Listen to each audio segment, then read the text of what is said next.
ব্যাংকে নকল সোনা দিয়ে গোল্ড লোন জালিয়াতির মূল পান্ডা গ্রেফতার পুরসুরা থেকে।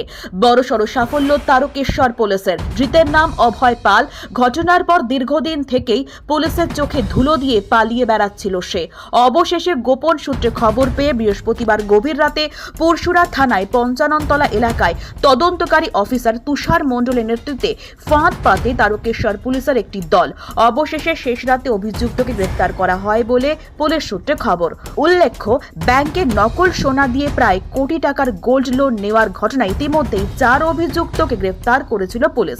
তাদের জিজ্ঞাসাবাদ করে পুলিশ এই জালিয়াতির মাথা অভয় পালের বিষয়ে জানতে পারে। এরপরে অভয় পালের খোঁজে তল্লাশি শুরু করেছিল পুলিশ।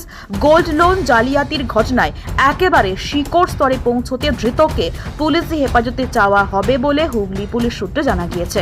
সোনা দিইনি স্যার, ওরা দেখে নিয়েছে, যখন 22 ক্যারেট বলে লিখে দিয়েছে। এখন পরবর্তীকালে 3 বছর পরে বলছে ওটা নকল সোনা। আপনার বিরুদ্ধে তো সুনিশ্চিত প্রায় কোটি টাকার ওপর আপনি জালিয়াতি করেছেন, কি বলবেন? তার সব সোনাগুলি জালিয়াতি হয়ে গেল, তো তারা চেক করে নিয়েছে স্যার।